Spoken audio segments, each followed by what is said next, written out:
दिनांक सहकारी साखर कारखान्याच्या उद्याच्या 17 तारखेला होणाऱ्या निवडणूक प्रचार दौऱ्यातल्या निर्णय होत असलेल्या जाहीर सभेच्या निमित्तानं उपस्थित असलेले या सभेचे अध्यक्ष या गावचे ज्येष्ठ नेते विष्णुदादा पारखे या निमित्तानं आदिनाथ सहकारी साखर कारखान्याची निवडणूक महायुती आदिनाथ बचाव त्या पॅनलच्या माध्यमातून लढवत असताना आदिनाथ ही तालुक्याची अस्मिता आहे आणि तिला कुठेतरी ऊर्जित अवस्था यावी त्या भावनेतनं ज्यांनी त्या निवडणुकीमध्ये आपल्याला पाठिंबा दिला ते आदरणीय रोहितदादांचे प्रतिनिधी बारामती ॲग्रोचे व्हाईस चेअरमन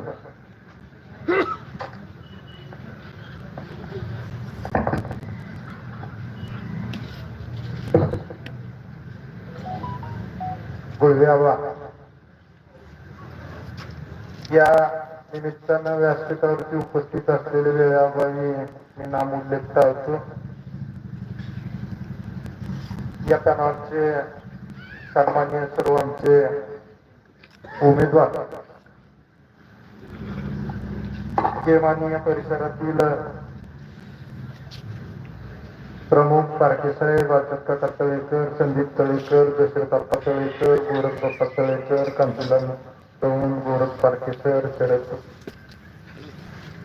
वायमासे, सचिन ओहळ, अभिजित तळेकर, सागर कुर्डे, विकास पारखे, सचिन काळे, योगेश ओहळ, निखिल तळेकर, दत्तात्रय लिपिकर, बापू पारखे, संजय नवले, अरुण लोणे चेअरमन, बळीराम गाडगे, दादासाहेब पारखे, जोशीराम चिकितकर या निमित्तानं उपस्थित असलेले केम गटातील आदिनाथ सहकारी साखर कारखान्याचे सन्मान्य सर्व शेअर सभासद, उपस्थित असलेली वडीलधारी मंडळी, ग्रामस्थ बंधू, तरुण मित्र, पत्रकार बंधू, आदिनाथ सहकारी साखर कारखान्याच्या उद्याच्या 17 तारखेला होणाऱ्या महायुती आदिनाथ बचाव पॅनलच्या प्रचाराच्या निमित्ताने या ठिकाणी आल्यानंतर आपण सर्वजण मोठ्या संख्येने या ठिकाणी उपस्थित राहिला, आमचं स्वागत केलं त्याबद्दल प्रथमतः मनपूर्वक आपल्या सगळ्यांचे धन्यवाद व्यक्त करतो. या निमित्तानं बोलत असताना अनेक वक्त्यांची या ठिकाणी भाषणं झाली. ही निवडणूक मला वाटतं विड्रॉल आपले 4 तारखेला 1 तारखेला विड्रॉल झाला, 2 तारखेला विड्रॉल झाला आणि त्या दिवसापासून ही निवडणुकीची रणधुमाळी चालू आहे. त्या सगळ्या प्रचार सभामधून काय काय कुणावरती आरोप केले त्याबद्दल सगळ्याच व्यक्तीच्या वक्तव्यातून आता तुझ्याबद्दल बऱ्याचसा उहापोह झाला.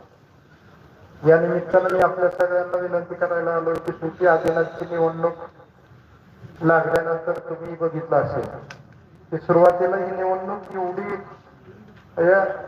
त्याच्यामध्ये एवढी ही येईल रंग येईल असं कोणाला वाटलं नव्हतं.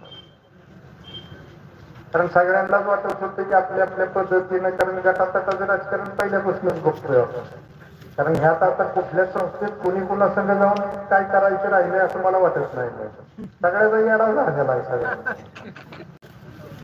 त्या आदिनाथ असू द्या, पंचायत समिती असू द्या, मार्केट कमिटी असू द्या, त्या सगळ्यामध्ये नाही. त्याच्यामुळेच माझ्या फॉर्ममुळेच खऱ्या अर्थानं हा सगळा गोंधळ उडाला, नाहीतर काही सगळ्यांनी ठरल्याप्रमाणे वाटून घेऊन कार्यक्रमच लावला होता. त्या बाबतीत नुसतं माझा फॉर्म आला तरी किती कुणाकुणाच्या गुराला किती किती गरम लागायला लागलं मला त्यावेळेस जाणवलं पाहिजे. अनेक जणांनी अनेक सल्ले द्यायला चालू केलं की आपल्या आपल्यात असावं, आपल्यातला माणूस असावा, मी बाहेरचा आहे माझा. आदिनाथच्या उभारणीमध्ये माझी कंदरला जमीन आहे आणि आदिनाथच्या उभारणीमधला मी सभासद आहे ना त्या कारखान्यात. गेल्या अनेक वर्ष आम्ही त्या ठिकाणी ऊस झालो होतो. परंतु तुम्ही बघितलं असेल की ह्या सगळ्या ह्याच्यामध्ये सुरुवातीला म्हणजे बिनविरोध करू मी सगळ्या गोष्टीला म्हणत होतो की बाबा माझी तयारी आहे, पण चालवणार कोण कुणीतरी सांगा, नाव ठेवा कोणी. कुणीही पुढे येऊन म्हणत नव्हतं की मी चालवतो.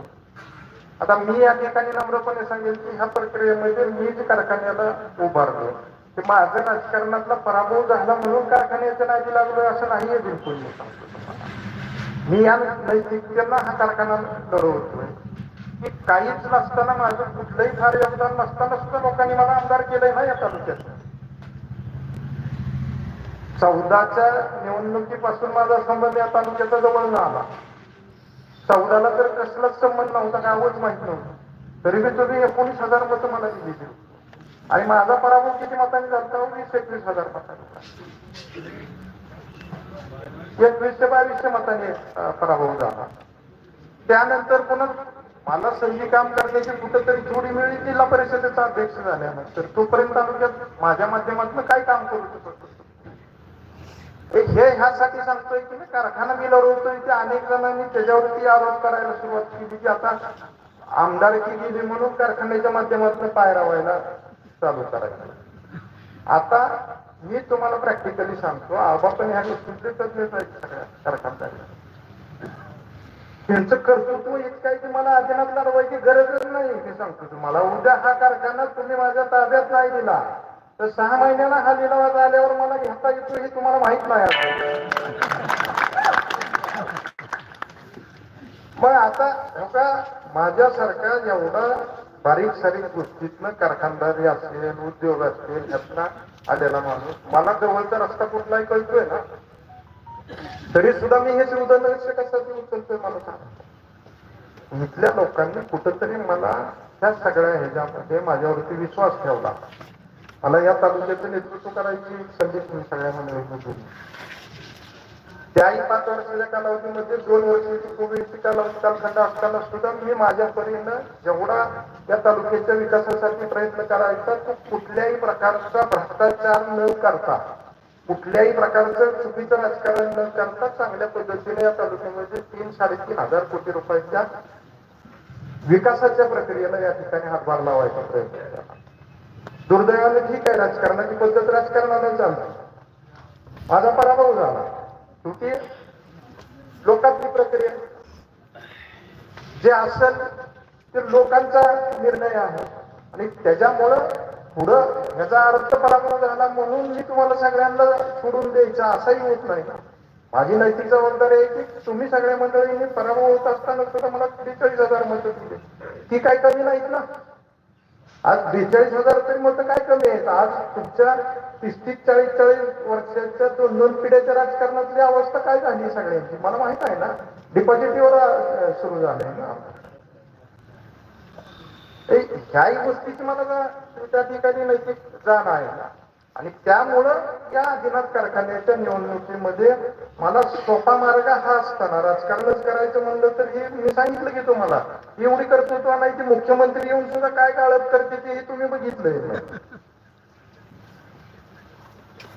ह्या पद्धतीनं त्याचं काय होणार आहे मला माहित आहे ना. राजकारणच करायचं म्हणलं तर मी एवढा उपाध्याय करत बसायची गरज नाही ना. त्याला निवडणुकाला लढवा, दुसऱ्याही पद्धतीनं मी राजकारण करू शकतो, पण ते पाप मी कधीही करणार नाही.